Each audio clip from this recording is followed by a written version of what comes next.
Bonjour, bienvenue dans ce 13e numéro de Pilot Reviews, un numéro un petit peu particulier, non pas parce que comme le dernier on va revenir sur toute l'actualité du mois de août, mais parce qu'on a droit au Amazon Pilot Seasons, c'est-à-dire au moins une fois par an, Amazon propose de nouveaux pilotes de séries pour lesquels les spectateurs vont voter en fonction de leurs préférences et qui verront ou pas le jour. Nous avons chroniqué toutes ces nouvelles séries, mais certaines, comme je vous l'ai dit, ne seront jamais finalisées. On commence sans plus attendre avec du mockumentary sur les douanes des aéroports, c'est Borderline sur Channel 4, Northern Airport. Suite à une nouvelle directive, les services des douanes vont devoir se montrer plus vigilants pour tout ce qui sort de l'ordinaire. Reste à définir ce qui est ordinaire. Pas grand chose à raconter sur cette série, la réalisation est bien entendu calquée sur celle des documentaires, l'humour de ce premier épisode sur les préjugés et le racisme ordinaire est plutôt convenu, c'est plutôt bien joué, mais bon, ça ne va pas très loin. Et si les Beatles étaient animés? C'est ce que nous propose Beatbugs sur Netflix. Bugs, Crick, Jay, Kumi et Walter sont 5 insectes dans le vent. Crick, le scientifique de la bande, va inventer une catapulte que Jay s'empresse de vouloir tester sur ces personnes. Seulement, l'atterrissage va mal se passer, puisqu'il se retrouve coincé dans un pot de confiture. Bref, help, I need somebody's help. Faire un dessin animé articulé autour de chansons des Beatles afin de faire découvrir le groupe aux plus jeunes et toucher la fibre nostalgique des parents, pourquoi pas? Mais encore faut-il respecter le matériau de base. Dans le premier épisode, Help est charcuté car seul le refrain est utilisable par rapport à l'histoire. Dans le second, Lucy in the Sky, interprété par Pink, a été illustré littéralement. Une libellule devenant la fille aux yeux kaléidoscope va aider nos jeunes héros à trouver le sommeil en les faisant s'imaginer dans une safe place. La réalisation n'est pas mauvaise en soi et les histoires sont mignonnes, mais sans plus. Et de toute façon, l'histoire au final on s'en fout, on regarde plus pour voir quel prétexte ils vont pouvoir trouver pour nous caser une nouvelle chanson et quel guest va l'interpréter. En tout cas, ce ne sera pas Paul McCartney qui a refusé de participer au projet. Vous pouvez passer à côté, on ne vous en voudra pas.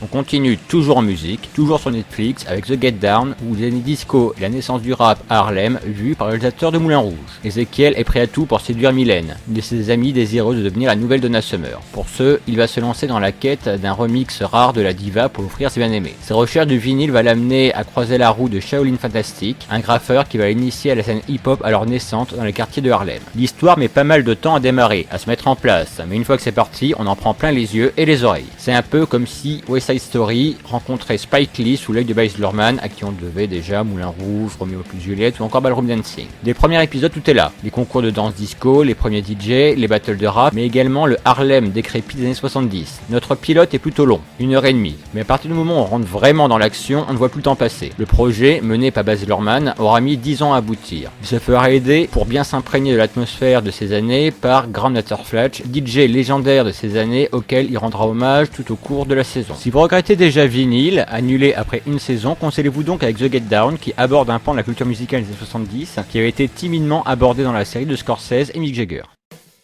La chaîne Hallmark est connue pour ses téléfilms dont elle inonde les chaînes de télévision depuis 1951 et que l'on peut retrouver chez nous l'après-midi sur TF1 ou M6. Depuis 3 ans, elle s'essaie à la production de séries, nouvelle venue cet été, Chesapeake Shore. Abby O'Brien est une working girl new-yorkaise qui a sacrifié sa vie à son travail. De retour à Chesapeake Shore, son village natal, elle va remettre sa vie en perspective et va envisager de revenir vivre au village, surtout depuis qu'elle renoue des liens avec le beau Trace Riley. La série est à l'image des productions de la chaîne. Bien sûr, on va avoir une superbe demeure avec des colonnes et tout. Et bien sûr, on va avoir droit à une romance niaise et des tensions familiales. Bien sûr, notre héroïne va réaliser que le charme de la vie campagnarde l'emporte sur les vies stressantes de la grosse pomme. Bien sûr, c'est rempli de clichés. Mais bon, c'est du Hallmark. Les amateurs aimeront, les autres passeront leur chemin. On a tout de même plaisir à retrouver Megan Horry qui interprétait le petit chaperon rouge dans Once Upon a Time. Et on attaque maintenant les Amazon Pilot Season 8, une série proposée par la plateforme et dont le futur sera déterminé par le vote des abonnés du programme Amazon Prime. 3 nouvelles séries proposées ce mois-ci et commençons par Jean-Claude Van Johnson. Jean-Claude Van Damme a vieilli, cela fait maintenant 2 ans qu'il est à la retraite et il a énormément perdu, physiquement. Seulement, après avoir croisé son ex, le grand amour de sa vie, il va reprendre du service pour tenter de la séduire de nouveau. Mais pas en tant qu'acteur, car tout cela était en fait une couverture pour son réel métier. Agent secret. Ce pilote est plutôt réjouissant, mais il y a un je ne sais quoi qui me dérange. Van Damme y est plutôt bon, il revient après JCVD à une fiction autoparodique et le voir incapable de faire le grand écart est plutôt réjouissant. Beaucoup de références aux grands films de sa carrière et quelques justifications improbables de mise en scène comme le non, attaquons-le un par un, sinon on va se gêner pour combattre, qui sont plutôt bien trouvés. L'histoire d'amour et d'espionnage en trame de fond, quoique classique n'est pas inintéressante, mais bon, même si on sent que Van Damme s'y amuse beaucoup, il a effectivement vieilli et ne joue plus aussi bien, en particulier les scènes dramatiques qui sonnent faux, notamment à cause du ton plutôt humoristique scénaristique de la série, et ceux qui auront vu JCVD en 2008 garderont une impression de déjà-vu. La vraie bonne idée reste le fait que les nanars dans lesquels il est pu tourner, ici une version kung-fu de Huckleberry Finn, était en fait une couverture pour ses missions d'espionnage. Second pilote proposé par Amazon, une histoire de super-héros quelque peu décalée, The Tick. Arthur est obsédé par une chose dans la vie, prouver que The Terror, le super-vilain qui a causé la mort de son père ainsi que celle des Patriotes, est toujours en vie. Ses investigations vont le mener sur les quais où une bande de malfrats s'apprête à mettre en sécurité un étrange costume. Seulement, il va se faire surprendre en train d'espionner par The Tick. The Tick n'est pas un personnage nouveau. Tout d'abord créé dans une newsletter de comics en 1986, il aura par la suite droit à sa propre bande dessinée, puis à une première adaptation, en dessin animé tout d'abord, puis en série live sur la Fox. On a droit à notre héros parodique avec son costume ridicule, son sourire émail diamant et son manque de jugeote. Notre pilote décide de se concentrer sur Arthur, son futur sidekick. Le changement de perspective est intéressant, il renouvelle un petit peu l'exercice du super-héros. Mais la série hésite pour le moment un peu trop entre le sérieux et la grosse parodie. Espérons qu'elle saura trouver un équilibre si le projet est retenu. Dernier pilote proposé par la plateforme Amazon, du drame avec I Love Dick.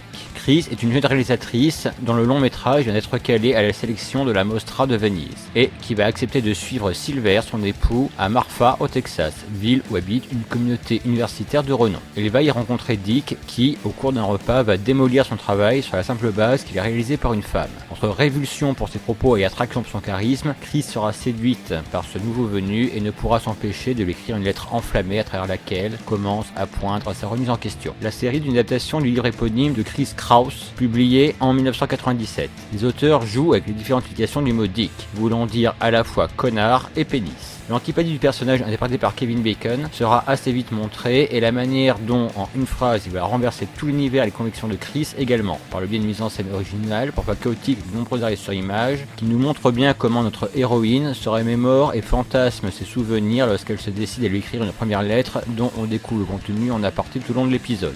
3 projets proposés par Amazon, 3 univers bien différents, je ne saurais dire vers lequel va ma préférence, mais toutefois celui-ci me semble être le plus abouti, notamment grâce au travail de Jill Soloway, à qui on devait déjà Transparent sur Amazon Prime Video. Laquelle de nos 3 séries sera finalement retenue, répond dans quelques mois sur la plateforme.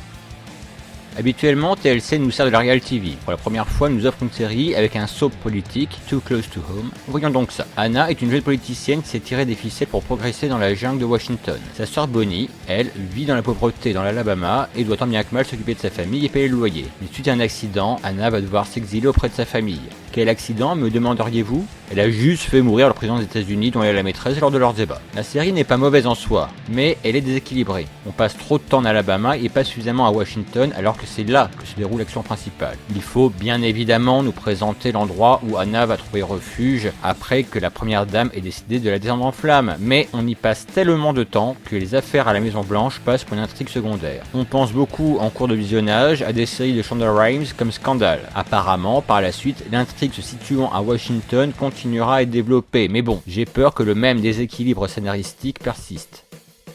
Nouvelle mini-série policière pour finir l'été sur la BBC One, One of Us. Non loin d'une ferme des Highlands, un couple de jeunes mariés se fait assassiner. Le meurtrier, un junkie, finira par revenir sur les lieux du crime. Seulement, il aura un accident avec la voiture qu'il a volée non loin et sera secouru par les familles des victimes. Ces derniers le reconnaîtront après avoir vu son portrait d'information et vont décider de l'enfermer dans un chenil en attendant la police. Mais les forces de l'ordre ne seront pas appelées et le meurtrier sera retrouvé mort, la gorge tranchée au petit matin. Qui, parmi les membres des 2 familles endeuillées, est le meurtrier? Nous avons droit ici à un whodunit plutôt classique avec plusieurs questions en suspens. Outre la question habituelle sur l'identité de la personne qui a tué le meurtrier du jeune couple, on va également s'interroger sur les raisons qui ont poussé notre junkie à revenir sur le lieu de crime. Certains personnages nous poussent également au questionnement, comme le beau-père qui, bien que n'étant pas sur les lieux, fait une apparition fugace mais remarquée. Bref, beaucoup de questions sont à huis clos qui trouveront une réponse au cours des 4 épisodes de la série. ITV nous propose pour finir le mois un biopic en 8 parties sur la vie de la reine Victoria. 1837, la monarchie est en crise. Après la mort sans héritier légitime des 3 frères aînés de son père, Alexandrina Victoria monte sur le trône à l'âge de 18 ans et prend le nom de Queen Victoria. La série nous propose dans le premier épisode de retracer sa vie, de la mort de Guillaume IV à son couronnement le 28 juin 1838 et au premier scandale qui éclaboussera son règne, la mort de Lady Flora Hastings en 1939. La série devrait se conclure avec son mariage avec le prince Albert le 10 février 1840. Si les décors et l'ambiance de la cour sont plutôt bien rendus, la série est remplie de raccourcis et d'inexactitudes historiques, certainement pour rendre son histoire plus attrayante et dynamique. Ainsi, on nous raconte que le duc de Cumberland et la duchesse de Kent, respectivement son oncle et sa mère, complotent pour s'emparer du pouvoir. On fait flirter la reine Victoria avec le premier ministre Lord Melbourne. On fait coïncider la mort de Lady Flora avec son couronnement et j'en passe. Et tout cela est bien évidemment faux. Vous pouvez donc regarder cette série pour l'ambiance victorienne, ou le plaisir de retrouver Jenna Coleman, mais oubliez tout ce que vous avez vu si vous voulez en savoir un petit peu plus sur la reine Victoria. Cette émission est maintenant terminée, je vous remercie d'avoir suivi en mon compagnie, je vous donne rendez-vous dans 15 jours pour revenir avec vous sur le début de cette rentrée 2016-2017. Bonjour chez vous.